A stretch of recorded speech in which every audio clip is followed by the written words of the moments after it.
பேசக்கூடாத விஷயங்களை மாநாட்டில் பேசி பெரும் சிக்கலில் மாட்டியுள்ள விஜய். தமிழக வெற்றிக் கழகத்தின் மாநாட்டில் நடிகர் விஜய் 2026 சட்டமன்ற தேர்தலில் திமுகவுக்கும் தாவேகாவுக்கும் இடையேதான் முதன்மை போட்டி இருக்கும் என கூறி அதிமுகவை மறைமுகமாக ஓரம் கட்டுவது போல் பேசியது அரசியல் வட்டாரங்களில் பெரும் பரபரப்பை ஏற்படுத்தியது.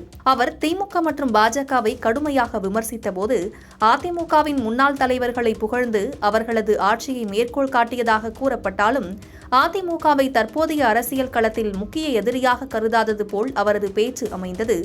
இது அதிமுகவுக்கு எதிரான மறைமுக சீண்டலாகவே பார்க்கப்பட்டது. இதற்கு பதிலடியாக அதிமுக பொதுச் செயலாளர் எடப்பாடி பழனிசாமி தாவேகாவின் பேச்சு தொண்டர்களை உற்சாகப்படுத்துவதற்காக மட்டுமே அமைந்ததாகவும், உண்மையான அரசியல் களத்தில் அதிமுகவுக்கும் திமுகவுக்கும் இடையேதான் போட்டி இருக்கும் எனவும் திட்டவட்டமாக கூறினார்.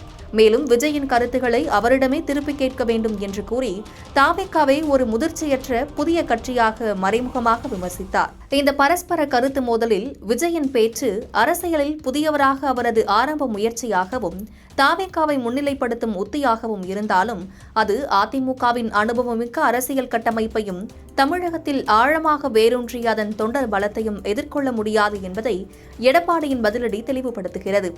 ஏனெனில் அதிமுகவின் நீண்டகால அரசியல் பாரம்பரியமும் தலைமையின் அனுபவமும் தாவேகாவின் உணர்ச்சிபூர்வமான பேச்சுகளை விட மக்கள் மத்தியில் பலமான தாக்கத்தை ஏற்படுத்தக்கூடியவை. எனவே விஜயின் அரசியல் பயணம் இன்னும் பல சவால்களை எதிர்கொள்ள வேண்டியிருக்கிறது.